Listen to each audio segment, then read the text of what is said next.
Ya, terima kasih para penonton Dhamma TV yang kami muliakan. Kita lanjutkan ya.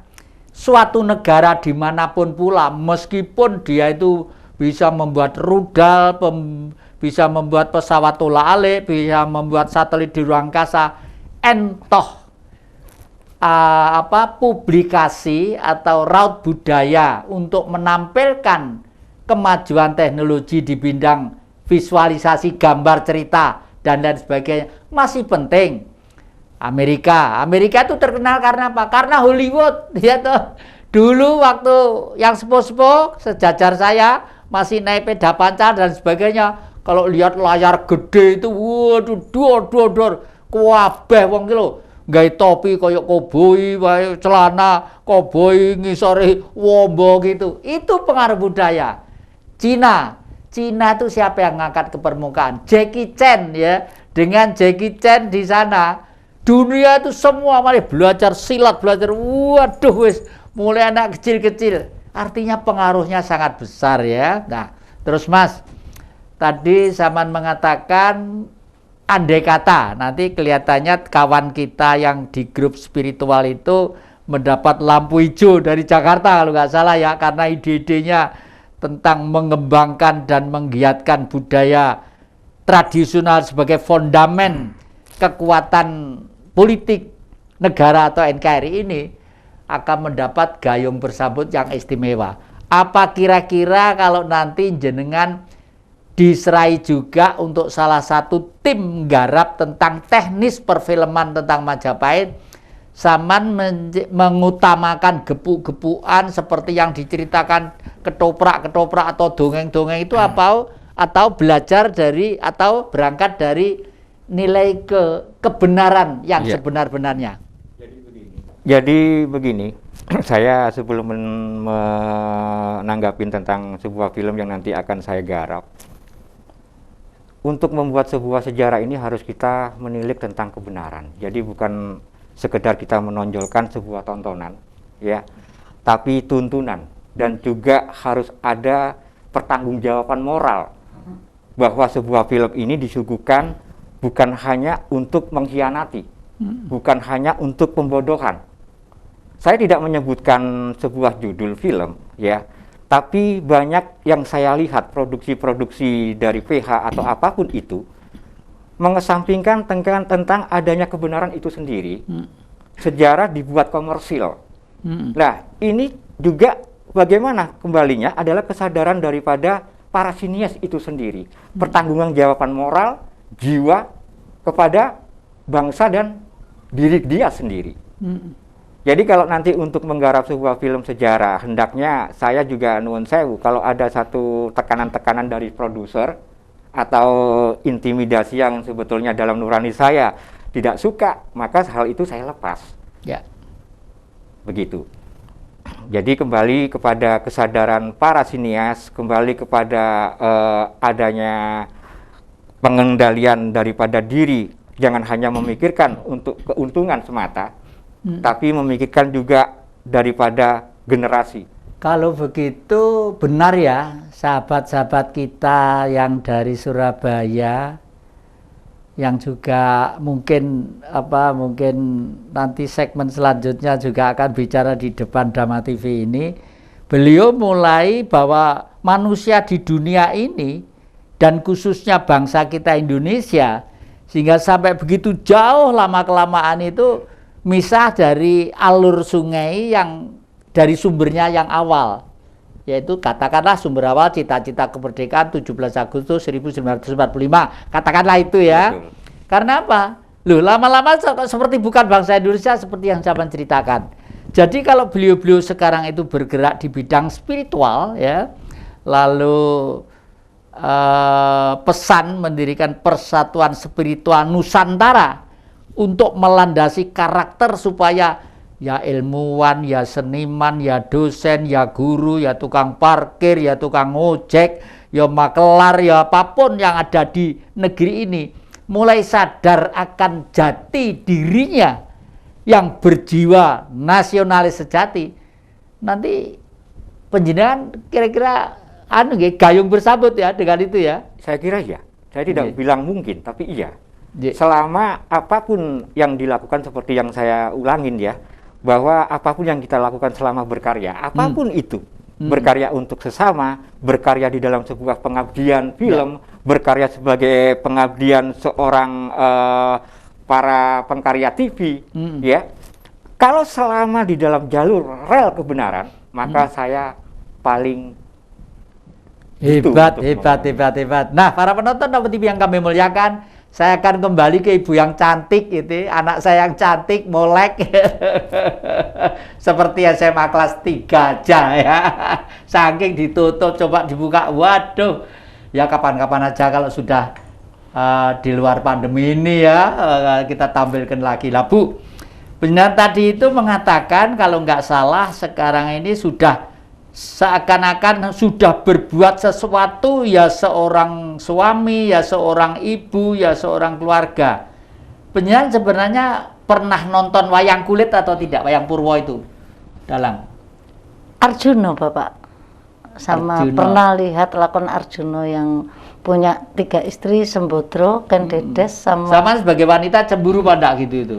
Sebagai wanita jujur nggak ada yang mau dimadu Bapak. Banyak saya mewakili isi hati para wanita di dunia. Saya kira nggak ada yang mau dimadu. Bagus ya, bagus. Karena Arjuna sendiri itu digambarkan kenapa kok punya istri 3. Karena seorang wanita itu harus mempunyai jiwa 3 yang menjadi satu ya. Jiwa Sembodro, jiwa Sri Kandi, jiwa Larasati. Sembodro itu seorang ibu, harus lugu, sederhana, lugu, nggak neko-neko ya. Artinya jadi gini, kalau misalnya ada wayangnya gitu ya, Arjuna memanggil Yayi Woro Sembodro garwaku sing sun tresnani Kakang Arjuna po. Bahasanya kan lugu ya, Kakang Arjuna po adimu Sri Kandi ana ngendi? Ya kuwi adikku Sri Kandi ki ora tau nang omah. Wong jenenge wong wadon pehne iso pinter manah, liyane turut alas golek buron alasan. Nah, yang ketiga Larasati. Artinya ini sebenarnya bukan orang 3. Wanita itu harus punya larupan. Kelihatannya jenengan itu sudah kesini sebagai seorang ibu gawe tentrem ayeme keluarga, ya bapak, ya putra, ya putu lek kagungan ya. Sebagai seorang wanita juga kerja keras, Sri Kandi ya, Sri Kandi untuk terjun ke perang ekonomi ya, kasarnya bahasa sekarang ya. Yang ketiga Larasati. Apapun yang ada di keluarga rumah tangga saya, entah suami bagaimanapun, anak bagaimanapun, pembantu bagaimanapun, itu mohon maaf, itu tugas seorang ibu adalah menselaraskan keseimbangan di dalam rumah tangga itu supaya kabeh tetap ayem tentrem. Duit 10 ya cukup, duit 1 juta sebulan ya ora kaget. Mesti ibu ana sing diselempit neng centeng ya ta. Kalau bapak tidak kok selepi, tidak kok kene dicelempit gitu. Kalau ibu biasanya dulu itu begini lah, itulah. Jadi Bu, penjenengan secara tidak langsung sudah merupakan sosok seorang wanita sejati ya. Jadi ya betul, terah keturunan Gunung Arjuna harus seperti itu. Gunung Arjuna itu gunung purbakala ya. Namanya Herjuno. Her itu air, Juno itu laki-laki. Semua manusia yang turun tedak turune di lereng Arjuna.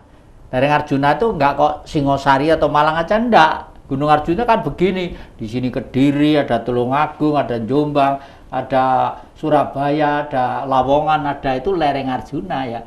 Sejak jutaan ribuan tahun yang lalu selalu menjadi manusia yang istimewa ya. Karena itu tadi lahir seorang satria-satria. Makanya zaman baru pun nanti yang akan meneruskan bangsa ini adalah keturunan keturunan Arjuna ya. Keturunan Arjuna, maaf. Jadi saya itu kalau udah ngomong apalagi bulan-bulan puasa gini kan kudu ngomong lingkungan situasi ya. Biasanya kalau sudah watuk Saya cukup ngemut permen yang kecut itu, yang agak pedes-pedes itu 5.000 atau minum gitu biasanya. Tapi ya karena bulan puasa kita harus ngomong lingkungan, ngomong masyarakat. Siapa tahu kalau bulan puasa itu semua mendapat, di situ kan ada malam Lailatul Qadar ya. Jadi nanti biar diterangkan spiritual oleh tokohnya nanti ya. Itu. Jadi intinya itu Bu, tidak usah segan. Memang konsekuensinya wanita yang aktif apalagi cantik seperti sampean, mesti resiko itu adalah bicara resiko. Selama ini resiko apa aja yang kira-kira pernah menampar pada kegiatannya pribadi itu? Kalau saya pribadi, kalau ataupun ada ganjalan di luar, konotasi yang negatif, itu menjadikan saya lebih semangat karena saya awali niat dari diri saya sendiri untuk aktivitas di luar itu juga karena sesuatu yang positif, Romo.